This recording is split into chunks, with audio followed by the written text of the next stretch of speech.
Hi friends, welcome to EG Cinema, sponsored by King of Share Market and MLA Varanasi Surya. Easy cinema start చేసిన దగ్గర నుంచి still ఈరోజు వరకు నేను బలంగా నమ్మిన ఒకే ఒక్క మనిషి రమణ. రమణ బలాలు బలహీనతలు ఈరోజు రెండు మీకు చెప్పాలి. ఎందుకంటే రమణ గురించి నేను ఇన్డెప్త్ ఏ రోజు డిస్కస్ చేయలేదు. గత ఆల్మోస్ట్ 9 years 10 yearsగా నాతోనే ట్రావెల్ అవుతున్న రమణ గురించి నేను ఏదైనా నెగిటివ్గా డిస్కస్ చేయాలంటే నన్ను నేను నెగిటివ్గా డిస్కస్ చేసుకున్నట్టే.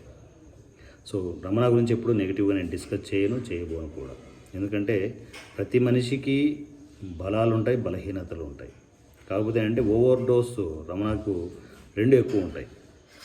సో తన బలం ఏంటి అంటే cinema cinema cinema cinema cinema cinema cinema తప్ప ఏది కనపడదు. వాళ్ళు సినిమా తప్ప ఏ ప్రపంచం తను చూడడు. సినిమానే ప్రాణం. ఎన్ని పనులు చేస్తున్నా సినిమా మీదనే ధ్యాస ఉంటుంది. కాకపోతే ఇక్కడ ప్రాబ్లం ఎక్కడ వచ్చింది అంటే తను సినిమా ప్రాణం బాగానే ఉంది, అన్నీ ఓకే. ఈవెన్ మన షూటింగ్ టైంలో తను వర్క్ చేసే విధానం వేరే లెవెల్లో ఉంటుంది. అంటే ప్రాణం పెట్టి చేసేస్తాడు. ఏదైనా కూడా ఒక బ్లాక్ మనం అనుకొని ఇక్కడ షార్ట్ పెట్టాలి అంటే అన్న అది కాదన్నా చాలా రిస్క్, ఇలాంటి మాటలు ఎప్పుడు కూడా నేను రమణ విషయంలో వినలేదు. ఇంకా పచ్చిగా చెప్పాలంటే ఏదైనా పెంటలో నేను షార్ట్ పెట్టాను అంటే మన పెంట అనేది మనకు తెలుసు, చూసే జనాలు తెలియదు. ఫ్రేమ్ బాగుంది అనుకుంటే అక్కడే పెట్టమంటాను నేను.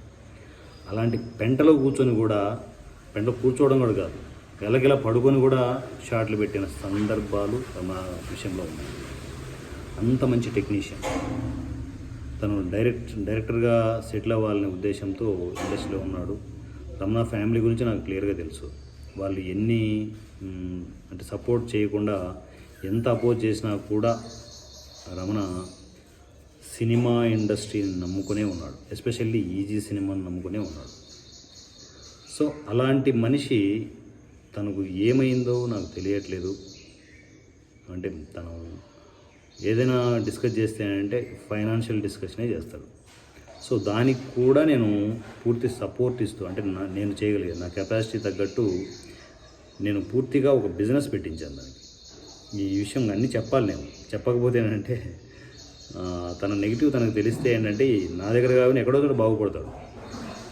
తను అలాగే వదిలేసామనుకోండి, తను చేసేది రైట్ అనుకునే భ్రమలో ఉండి కెరియర్ ఎటు కాకుండా సంకనాగిపోతాడు. ఎందుకంటే ఈరోజు నేను ఆల్మోస్ట్ ఏంటంటే రమణ నాకు అవసరం లేదా అన్నంత సిచ్యువేషన్ వచ్చి నేను ఈ వీడియో చేయాల్సిన పరిస్థితి వచ్చేస్తుంది. రమణ మళ్ళీ వచ్చాడనుకోండి, హ్యాపీగా వర్క్ చేసుకుంటూ వెళ్తాం, మళ్ళీ అన్నీ ఓకే. కానీ తను దారుణమైన సిచ్యువేషన్, అంటే ఎంత దారుణం అంటే బాధ్యత లేకుండా తయారైపోయాడు. అందువల్ల నేను ఈ వీడియో చేయాల్సిన పరిస్థితి వస్తుంది. ఐ హోప్ రమణ నీకు నేను సారీ కూడా చెప్పను, ఎందుకంటే నేను ఎప్పుడు తప్పు చేయను, నీకు ఆ విషయం తెలుసు. ఎప్పుడు పొరపాటును కూడా తప్పు చేయండి. నీ విషయంలో నేను ఇది డిస్కస్ చేయడానికి కూడా రీజన్ నీ భవిష్యత్తు గురించి ఆలోచించే చేస్తున్నావు. నువ్వు నా దగ్గర కాకపోయినా ఎక్కడో చోట బాగుపడు. నువ్వు బాగుపడమే నాకు కావాల్సింది. బిజినెస్ అనేది నేను ఫైనాన్షియల్గా నువ్వు స్ట్రాంగ్ అవుతా అని బిజినెస్ పెట్టించాను. దాన్ని ఏం చేసావు నేను ఇన్డెప్త్ డిస్కస్ చేయను. నువ్వే ఏం చేసావో నీకే తెలుసు, అవునా? నేను లక్షలు పెట్టుబడి పెట్టించి దాన్ని బిజినెస్ చేస్తే, దాని బిజినెస్ నీకు అప్పచెప్తే ఏం చేసావు? ఏవో రీజన్స్ చెప్తావు. అవి బాధ్యతగా ఏమైనా తీసుకున్నావా? స్టిల్ ఇప్పటికేమైనా అది కంక్లూజన్ ఏమైనా ఇచ్చావా బిజినెస్కి? ఇవ్వలే. రైట్, ఎందుకంటే నీకు ఫ్యామిలీ ఉంది, 2 పిల్లలు ఉన్నారు. ఈ విషయాలన్నీ కూడా నాకు తెలుసు. అందువల్లే నీ ఫైనాన్షియల్గా ఎక్కడ నువ్వు స్ట్రగుల్ అవ్వకుండా నీకు ఆ బిజినెస్ పెట్టించాను. ఎన్ని వేల రూపాయలు నీకు రిటర్న్స్ వచ్చాయో, నా చేతుల ద్వారా ఎన్ని ఫోన్పేలు గూగుల్ పేలు చేశానో కూడా నీకు తెలుసు, అవునా? వాటిని ఏమైనా కాపాడుకున్నావా? ఈ ఖర్చు ఆ ఖర్చు అని చెప్పేసి ఖర్చులు ఇష్టం వచ్చినట్టు పెట్టుకున్నావు తప్ప కోర్స్ హాస్పిటల్ ఖర్చులు అంటావా, అవి అంటావా, ఇవంట పక్కన పెడితే నీకు లేనిప్పుడు ఏం చేసావు మరి? వేలు లక్షలు వస్తున్నప్పుడు నువ్వు ఆ ఖర్చులు ఈ ఖర్చులు అని చెప్పేసి ఒక రూపాయి కూడా మిగిలించుకోకుండా, నాకు తెలిసినంత వరకు చాలా వరకు ఏం చేసావో నాకు తెలియదు. మరి అంత డబ్బులు వచ్చినప్పుడు కూడా నువ్వు, అంటే ఏమీ లేనప్పుడు కూడా నువ్వు అంత స్ట్రాంగ్గా ఉండి, రెంట్ కట్టుకుంటే చాలు అనుకున్నంత స్ట్రాంగ్గా ఉండి, ఇక్కడ వేలు లక్షలు వచ్చినప్పుడు మా బిజినెస్లో నువ్వు అవి ఏం చేసావు అనేది నాకు తెలియదు. మరి నేనైతే అంటే ఎప్పటికప్పుడు నీకు డబ్బులు ఇచ్చుకుంటూనే వచ్చాను. ఆ విషయం నీకు కూడా తెలుసు. నువ్వు స్ట్రాంగ్గా ఉంటావని, ఫైనాన్షియల్గా స్ట్రాంగ్గా ఉంటావు, ఇంటి రేట్ని నీట్గా కట్టుకుంటావు, ఫ్యామిలీని బాగా చూసుకుంటావు, వేరే వర్క్కి వెళ్ళాల్సిన అవసరం లేకుండా నీకు ప్రొవైడ్ చేశాను. దాన్ని నువ్వు నిలబెట్టుకోలేదు. చూడదు. రైట్, సరే, సినిమా నీ ప్యాషన్. మనము 1 కాదు, 2 కాదు, 3 కాదు, 4 సినిమాలు షూటింగ్ చేసి కంప్లీట్ చేశాం. 4 సినిమాలు మన చేతుల్లో ఉన్నాయి. ఎవ్వరూ చేయలేని టాస్కులు చేసాం మనం. 4 సినిమాలు కంప్లీట్ చేయడం చిన్న విషయం కాదు. ఆల్మోస్ట్ అన్నీ జీరో బడ్జెట్. ఒక్క సినిమా తప్ప అన్నీ జీరో బడ్జెట్ మూవీసే. వాటిని షూటింగ్ కంప్లీట్ చేసి రిలీజ్ చేయాల్సిన బాధ్యత మనకు ఉందా లేదా? చెప్పురా, నువ్వే చెప్పు. రిలీజ్ చేయాల్సిన బాధ్యత ఉందా లేదా? బీ ఫ్రాంక్ చెప్పనా, ఈసీలో ఎంతోమంది, కొన్ని వేల మంది వచ్చి రమణ మీద విమర్శలు చేసినా కూడా, నా దగ్గర కంప్లైంట్ చేసినా కూడా, ఏ రోజు అవసరమైతే వాళ్ళనే బయటకు పంపాను తప్ప రమణను అలాగే పెట్టాను. ఎందుకు? సినిమా మీద తనకున్న ప్యాషన్. ఏమన్నమ్మా, ఏ రోజైనా పల్లెత్తు మాట అన్నాను నేను, నిన్నే వెనకేసుకుంటూ వచ్చాను నేను. ఈరోజు అన్నీ చెప్పాల్సి వస్తుంది. నిజంగా వీడియో చేయడానికి నాకే బాధగా ఉంది, కానీ తప్పనిసరి పరిస్థితులు నువ్వు తీసుకొచ్చావా? ఏం చేయాలి, ఏం చెప్పాలి? సో ఇన్ కేస్ ఈ వీడియో చూసిన తర్వాత నా మీద నెగిటివ్గా ఏదైనా డిస్కస్ చేస్తే నీ అంత మూర్ఖుడు ఎవడు ఉండడు. సో రైట్, నువ్వు చేస్తావా లేదా అనే విషయం నాకు తెలుసు క్లియర్గా. ఎందుకంటే సైలెంట్గా ఉండి, రైట్, నేను ఎప్పుడు ఏదైనా కూడా నీ మీద అరిచినా కూడా సైలెంట్గా పక్కకి వెళ్ళిపోయి మళ్ళీ వచ్చేసి వర్క్లోకి వెళ్ళే విధానం నాకు తెలుసు. సో అంత మూర్ఖంగా ప్రవర్తిస్తామని నేను అనుకోను. ప్రవర్తించినా నాకు పోయేదేం లేదు. సో ఇప్పుడు 4 సినిమాలు మనం కంప్లీట్ చేసి వాటిని రిలీజ్ చేయాల్సిన బాధ్యత మన మీద ఉందా లేదా? నేను అన్నిటికీ సిద్ధంగా ఉన్నాను. ప్రతిదీ పోస్ట్ ప్రొడక్షన్ అవుతుంటే ఒక పక్క మీరు ఇప్పుడు ఎడిటింగ్ చేసావు, గుండు బాస్ ఎడిటింగ్ చేసావు. ఎలా ఎడిటింగ్ చేసామో నాకు తెలుసు, ఎంత ఎంజాయ్ చేస్తూ ఎడిటింగ్ చేసామో తెలుసు. గుండు బాస్ ఎడిటింగ్ కంప్లీట్ అయిపోయింది. ఇప్పుడు బండ్ల ఎడిటింగ్ దగ్గరికి వచ్చిన తర్వాత రష్ అంతా ఒక ఆర్డర్లో పెట్టుకున్నావు. ఆర్డర్లో పెట్టుకొని జంప్ అయిపోయావు. ఎందుకు జంప్ అయిపోయావు? ఎక్కడ జంప్ అయిపోయావు? ఏం చేస్తున్నావు? ఏంటి? ఏం తెలియదు. ఫోన్లో కమ్యూనికేషన్ ఉండదు. నేను ఫోన్లు చేస్తే ఎత్తావు. నాకు కొంచెం ఈగో ప్రాబ్లం ఉంటుంది. నేను ఫోన్ చేస్తే ఉరుకులు పరుగుల మీద నాకు రెస్పాండ్ అయ్యే నా ఫ్యామిలీ మెంబర్స్ అందరూ నాకు తెలుసు. నేను ఫోన్ చేస్తే రెస్పాండ్ అవ్వని ఒకే ఒక్క మనిషి నువ్వు, ఏకైక మనిషి నువ్వు. ఇప్పటికీ 6 సార్లు ఫోన్ చేశాను నీకు. నేను ప్రతిదీ గుర్తుపెట్టుకుంటాను. ఆఫ్టర్ నువ్వు కనిపించకుండా పోయిన తర్వాత 6 సార్లు ఫోన్ చేశాను. ఒక్క ఫోన్ కానీ రెస్పాండ్ అయ్యావా? ఇదిగో నీకు ప్రాబ్లమ్స్ ఏమైనా ఉండొచ్చు, ఇదిగో అన్నా నా ప్రాబ్లం ఇదేని చెప్పేసి ఏమైనా రెస్పాండ్ అయ్యావా?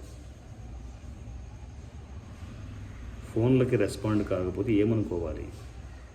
రమణ, నీకు అర్థం కావడంలే. ఇన్ని సినిమాలు చేసుకొని మన ఇంట్లో కూర్చొని పెట్టుకోవడానికి కాదు, మనం ఇంట్లో వాళ్ళు మూల పెట్టుకోవడానికి కాదు. 100 మంది ఆర్టిస్టులు, టెక్నీషియన్ల భవిష్యత్తు అది. అది నీకు ఎప్పుడు అర్థమవుతుందో నాకేమీ అర్థం కావట్లేదు. 4 సినిమాల విషయం పక్కన పెట్టు. 1 డే మూవీస్ దగ్గరికి వద్దాం. స్టార్టింగ్ స్టేజ్లో 1 డే మూవీస్ దగ్గరికి వచ్చాం. ఆ టైంలో అందరికీ నేను రిస్ట్రిక్షన్స్ పెట్టాను. 1 డే మూవీస్, ఇది ఎడిటింగ్ ఫాస్ట్ అవ్వాలి, ఎంత ఫాస్ట్గా మీరు షూట్ కంప్లీట్ చేశారో అంత ఫాస్ట్గా మీరు అవుట్పుట్లు ఇవ్వాలని చెప్పేసి డైరెక్టర్లు అందరి మీద ప్రెజర్ తీసుకొచ్చాను నేను. డైరెక్టర్ అందరూ కొందరు లేట్ అవుతుంటే వాళ్ళు ఏం చేశారు, రమణ సినిమా ఉంది కదా సార్, ఆయన ఎందుకు మీరు అడగరు అని చెప్పేసి నా మీద క్వశ్చన్ చేసేవాళ్ళు. అప్పుడు కూడా నీ మీద ప్రెజర్ తీసుకురాలి. ఆ టైంలో కూడా 1 డే మూవీ ఏం చేసావు పక్కకు పెడితే అంటే 1 డే మూవీ ఒకటి చేసేసి దాన్ని ఏం చేసావు, నెలలు పక్కన పెట్టావు. నేను మా మిస్సెస్ సంధ్య గురించి మీకు తెలుసు క్లియర్గా. ఇద్దరం ప్రెజర్ చేసి దాన్ని బలవంతంగా నేను కూర్చోబెట్టి ఎడిటింగ్ చేయిస్తే ఏం చేసావు, చివరిలో అవుట్పుట్ తీయకుండా వదిలేసావు. గుర్తుందా? అక్కడి నుంచి నీకు బాధ్యత లేదు, బాధ్యత లేకుండానే వెళ్తున్నావు. అయినా కూడా నిన్ను భరించి భరించి భరించి భరించి భరించి ఇంతవరకు నేను భరిస్తూనే ఉన్నాను. ఎందుకు? ఒక ప్యాషనేట్ టెక్నీషియన్ నువ్వని. కానీ చివరికి నా ఓపిక కూడా నశించిపోయేంత విధంగా నీ ప్రవర్తన ఉంటే ఎవరేం చేస్తారు? ఆలోచించరమ్మా. నీ భవిష్యత్తు గురించి నువ్వే ఆలోచించు. ఎందుకంటే నీకంటే ఎక్కువగా నేను ఆలోచిస్తాను నీ భవిష్యత్తు గురించి. అందువల్లే ఈ వీడియో చేయాల్సి వస్తుంది. చాలా బాధగా ఉంది. కానీ ఈ 4 సినిమాలు షూటింగ్ కంప్లీట్ చేసాం, బాగానే ఉంది. మరలా నేను జాబ్ చేయాలను ఇంకోటను ఏవో రకరకాల వ్యవహారాల్లో నువ్వు వెళ్ళిపోయి నేను అది రిజైన్ కూడా చేసి నేను సినిమాల మీద కాన్సన్ట్రేట్ చేస్తాను అని చెప్పేసి వచ్చావు. సో ఐశ్వర్యాన్ని తన జాబ్లో పెట్టావు, తనకు ఒక ఫైనాన్షియల్గా నీకు లీడ్ అవుతోంది. ఆ విషయం కూడా నాకు తెలుసు క్లియర్గా. ఇంకేంటి నువ్వు సినిమాలు కంప్లీట్ చేసుకునేసి రిలీజ్ చేసుకోవాల్సిన బాధ్యత ఉందా లేదా? నాకంటే ఎక్కువగా నేనేంటి ఆ సినిమాలు ఏవైతే ఉన్నాయో నేను నా పనులు నేను చేసుకుంటూ ఎడిటింగ్ చేయగలను, అన్నీ చేయగలను, నేను చేసుకుంటూ వెళ్ళిపోతూనే ఉంటాను. డైరెక్టర్గా నీకు బాధ్యత ఉండదా? 24 క్రాఫ్ట్స్ మనం 0 బడ్జెట్లో చేసుకోవాలనే బాధ్యత ఉండదా మనకు? అవునా కదా? నువ్వు ఆగిపోయినా కూడా నేను ఆగలేను రమ్మా. నేను ఖచ్చితంగా సినిమాలు రిలీజ్ చేయాలి. అందువల్లే నీకు 1 వీక్ టైం పీరియడ్ ప్లాన్ చేశాను. ఆఖరి అవకాశం రమణ, చివరి అవకాశం. వచ్చి వర్క్ ప్లాన్ చేసుకో. ప్రాబ్లమ్స్ 100 ఉంటాయి నీకు. నువ్వు తాగుతావో తింటావో ఎన్ని నేను ఎప్పుడు నేను అడగట్లేదు. నీ పర్సనల్ వ్యవహారాలను ఎప్పుడూ కలెక్ట్ చేసుకోలేదు. ఏదైనా కూడా ఓవర్ అయితే ఏంటంటే చూసుకోరమ్మా, జాగ్రత్త, ఫ్యామిలీ ఉందని చెప్పేసి ఎప్పుడు మందలించేవాడిని తప్ప అన్నలాగా నేను ఎప్పుడు కూడా మీ పర్సనల్ విషయాల్లో నేను కలెక్ట్ చేసుకోలేదు. అవసరం కూడా లేదు నాకు. అవునా కదా? నేను ఎప్పుడు కూడా నీకు ఆశ పెట్టి ఇది చేస్తాను అది చేస్తాను ఎప్పుడు చెప్పలేదు.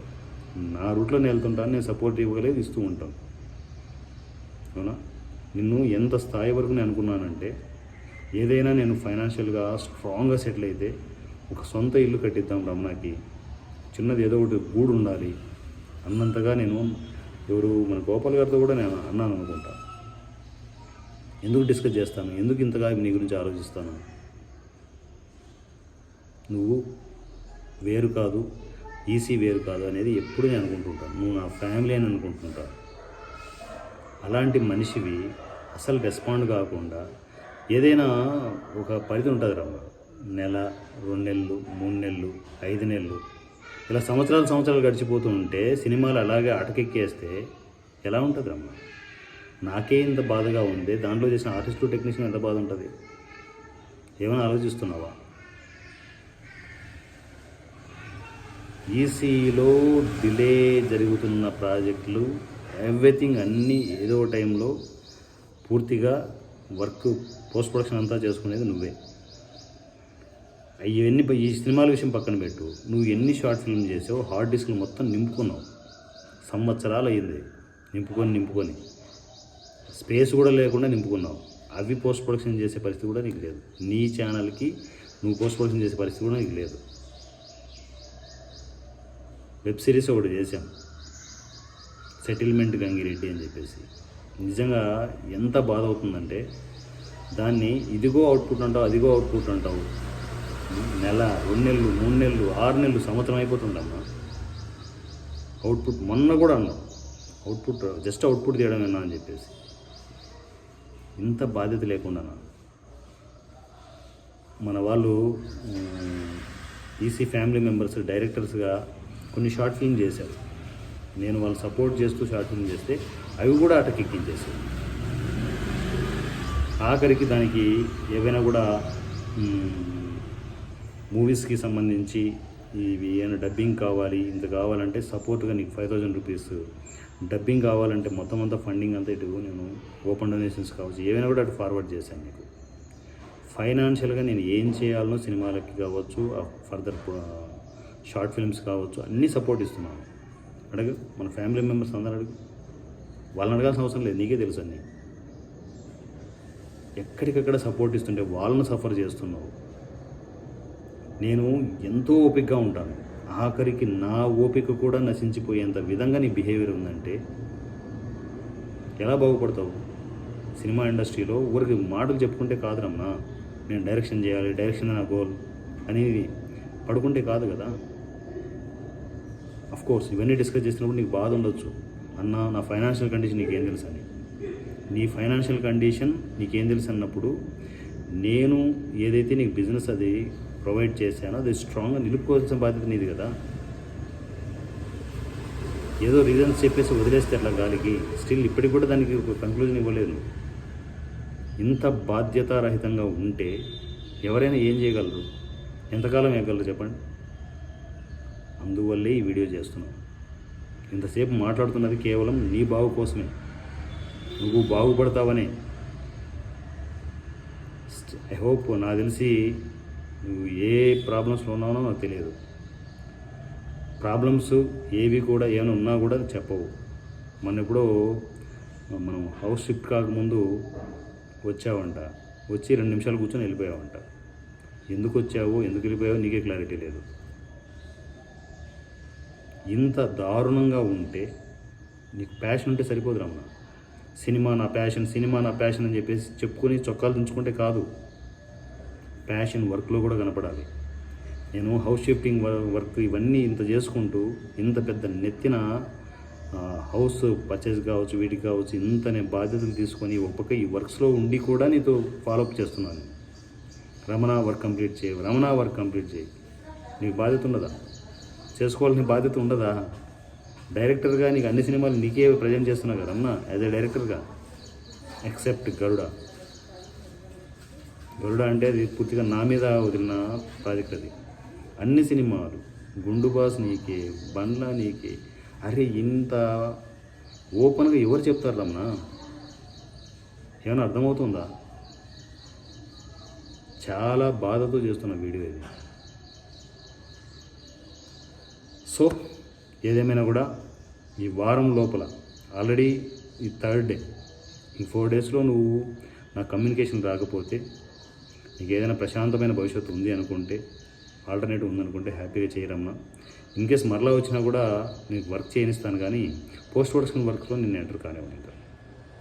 ఎందుకంటే ఒకసారి చూస్తాను, 2 సార్లు చూస్తాను, లేట్ అయిపోతూ ఉండి అది నువ్వు కొంత వర్క్ చేస్తావు, జంప్ కనపడవు. ఎందుకు ఫోన్లు ఎత్తవో తెలియదు, ఏం చేస్తుంటావో తెలియదు. ఫైనల్గా వచ్చి ఏదో రీజన్ చెప్తావు, మళ్ళీ 4 రోజులు చేస్తావు, మళ్ళీ జంపు, మళ్ళీ వస్తావు, మళ్ళీ జంపు. ఈ జంపులు అంటే నాకు అర్థం కావడం లేదు. సో నా ఫ్యామిలీ మెంబర్స్, అంటే మన సినిమాలు చేసిన ఫ్యామిలీ మెంబర్స్ ఎంతోమంది నేను విమర్శించారు. డైరెక్ట్ నా ముందు వచ్చి, సార్ ఈ మనిషిని ఎలా భరిస్తున్నారు సార్ మీరు అని చెప్పేసి డైలాగ్ కూడా నాకు వేశారు. నేను ఎప్పుడైనా డిస్కస్ చేశాను ఆ విషయం, నీకు ఎలా భరిస్తున్నారు సార్ ఈ మనిషిని అని చెప్పేసి. సో రమణ మెంటాలిటీ నాకు తెలుసు కాబట్టి నేను నవ్వుకున్నాను తప్ప ఏ రోజు కూడా నేను విమర్శలు చేయలేదు, నీ దగ్గర డిస్కస్ చేయలేదు, అవసరం లేదు.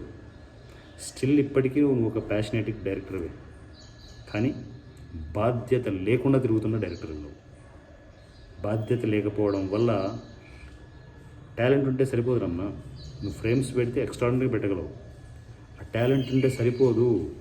వర్క్లో కూడా బాధ్యత ఉండాలి, టైం టు టైం ప్రాజెక్టులు ఇవ్వాలనే తపన ఉండాలి, ఆ కసి ఉండాలి. ఎక్కడికి పోయింది ఆ కసి? ఉందంటావా కసి? ఇలాగే ఉన్నావు అనుకో, ఈసీ నీకు పూర్తిగా టోటల్గా డోర్లు క్లోజ్ చేసిందనుకో, తర్వాత పరిస్థితి ఏంటి? డైరెక్టర్ అని చెప్పేసి రోడ్ల మీద తిరుగుతావా? నీ దగ్గర కాకపోతే 100 మంది దగ్గర నాకు ఆపర్చునిటీ ఉంటుందా అనుకోవచ్చు. ఆ పొగరు కూడా డైరెక్టర్కి ఉండాలి, నీ దగ్గర కూడా ఉండొచ్చేమో.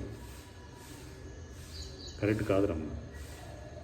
ఈసీ ఎప్పుడు కూడా చెప్తున్నాను, ఈసీ ఎప్పుడు నీకు డోర్లు ఓపెన్ చేసే ఉంటుంది, కానీ కొన్ని పనులు నీకు అప్పచెప్పదు. ఇంకా ఎస్పెషల్లీ 4 రోజుల్లో నువ్వు కమ్యూనికేషన్ రాకపోతే పర్మనెంట్గా ఆ పర్టికులర్ ప్రాజెక్టులు పోస్ట్ ప్రొడక్షన్ నీ చేతిలో ఉండదు. నేను బాధ్యతగా చేసేది ఏంటంటే, నువ్వు వచ్చినా రాకపోయినా డైరెక్టర్గా నీ పేరే ఉంటుంది. నేను ఏవైతే నీకు కొన్ని ప్రాజెక్టులు చెప్పానో ఆ ప్రాజెక్టులకి నీ పేరే ఉంటుంది, నువ్వు వర్క్ చేసినా చేయకపోయాను. ఎందుకంటే అవన్నీ నేను కంప్లీట్ చేసుకోవాలి రమ్మా. ఇలా సంవత్సరాలు నీకోసం వెయిట్ చేస్తూ కూర్చొని, ఒక పక్క నేనెంత బిజీగా ఉందో తెలుసు నీకు. ఇంత లెంగ్తీ వీడియో చేయడానికి నిజంగా ఎంత బాధ అవుతుంది. నా బిజీ ఏంటో నీకు తెలుసు క్లియర్గా, అందరికంటే ఎక్కువ నీకే తెలుసు. నేను ఎంత స్ట్రాంగ్గా ఇండస్ట్రీలో నిలబడాలని చెప్పేసి నేను డిఫరెంట్ ప్రొఫెషన్స్లోకి వెళ్ళేసి వర్క్ చేస్తున్నాను నీకు తెలుసు. అవన్నీ మర్చిపోయి నా ఫోన్లు లిఫ్ట్ చేయకుండా నువ్వు వెళ్తున్నావు చూడు, అది నాకు నచ్చట్లేదు రమ్మ, అస్సలు నచ్చట్లేదు. సో ఐ థింక్ సో నువ్వు ఎక్కడున్నా బాగుండాలి. నేను ఇక ఫోన్లు చేయను, పొరపాటును కూడా ఫోన్లు చేయను. నా నుంచి మీకు ఫోన్ రాదు. కానీ వర్క్స్ ఆగవు. కేవలం 4 రోజులు చూస్తాను. 4 రోజుల తర్వాత వర్క్స్ అప్డేట్ స్టార్ట్ అయిపోతాయి, టోటల్గా స్టార్ట్ అయిపోతాయి. అన్ని ప్రాజెక్టుల వర్క్స్ స్టార్ట్ అయిపోతాయి. నీ మీదే కదా రమణ, నీకు మొదటి నుంచి తెలుసు నేను డిపెండింగ్ బిజినెస్ చేయను, డిపెండింగ్ వర్క్ ఎప్పుడూ చేయను. నేను నన్ను నేనే నమ్ముకున్నాను, ఎన్నోసార్లు తెలుసు. స్వార్థంతో, కేవలం నా స్వార్థంతో చేస్తున్న సినిమాలు, నా స్వార్థంతో క్రియేట్ చేసుకున్న ప్లాట్ఫామ్ ఈజీ సినిమా. ఇంత పచ్చిగా ఎవడు చెప్పడు. నేను ఎన్నోసార్లు చెప్పాను, నేను నీ కోసమో ఎవరి కోసమో నేను ఆగలేను రమ్మా. సో 4 days తర్వాత నువ్వు ఫోన్ చేయాల్సిన అవసరం కూడా ఉండదు. ఎందుకంటే నువ్వు ఫోన్ చేసినా చేయకపోయినా కూడా నీకు ఈ వర్క్స్ ఉండవు. సో ఐ హోప్ నన్ను అర్థం చేసుకుంటావని అనుకుంటున్నాను. పొరపాటును కూడా నెగిటివ్ తీసుకోవని అనుకుంటున్నాను. నెగిటివ్ తీసుకున్నావంటే ఎవరేం చేయలేరు. So thank you so much Ramana. 4 daysలో నా కమ్యూనికేషన్లోకి వస్తావని, రావాలని కోరుకుంటున్నాను. నా ఫ్యామిలీ మెంబర్స్ అందరికీ నేను చెప్పేది ఒకటి, ఎవరైతే కమ్యూనికేషన్లో ఉన్నారో రమణకి మీ పాయింట్ ఆఫ్ వ్యూలో తనకు క్లారిటీ ఇవ్వండి. ఈవెన్ వారణాసి సూర్య కూడా నీ మీద విరక్తి చెందాడు అంటే లైఫ్ ఎంత దారుణంగా ఉంటుందో ఊహించుకోమని చెప్పండి రమణకి. So thank you so much my dear Ramana. 9-10 సంవత్సరాల మన జర్నీలో నాకు ఎంతో సపోర్ట్ చేసావు, ఈసీకి ఎంతో సపోర్ట్ ఇచ్చావు. Love you. నేను ఎప్పుడూ నిన్ను అభిమానిస్తూనే ఉంటాను. నువ్వు మంచి డైరెక్టర్గా సెటిల్ కావాలనే కోరుకుంటూ ఉంటాను. నీ మీద పొరపాటును కూడా ఎక్కడ కూడా నెగిటివ్ అనేది నా దగ్గర ఉండదు. ఒకటే ఏంటంటే నీ బాధ్యతలు నీకు తెలియజేశాను. నీ మైనస్లు చెప్పాను, నీ ప్లస్లు చెప్పాను. నీ అంత ప్యాషనేటిక్ టెక్నీషియన్ ఉండడు, కానీ నీ అంత బాధ్యతారహితంగా ఫోన్లో కమ్యూనికేషన్ లేకుండా, ఎవరికి టచ్లో లేకుండా, ఆల్ ఆఫ్ సడన్ రావడం, ఆల్ ఆఫ్ సడన్ వెళ్ళిపోవడం, ఇలాంటి బాధ్యత లేని మనిషిని 2 కోణాల్లో నిన్నే చూస్తున్నాను. ఒకటి, విపరీతమైన ప్యాషన్తో ఉన్న టెక్నీషియన్గా నిన్ను చూస్తున్నాను. బాధ్యత లేని టెక్నీషియన్గా కూడా నిన్ను చూస్తున్నాను. ఐ హోప్ ఈ మైనస్లు నువ్వు కవర్ చేసుకొని మరలా మంచి డైరెక్టర్గా సెటిల్ అవుతానని కోరుకుంటున్నాను. Thank you so much and love you all. Me Varanasi Surya at the rate off easy cinema. Thank you so much.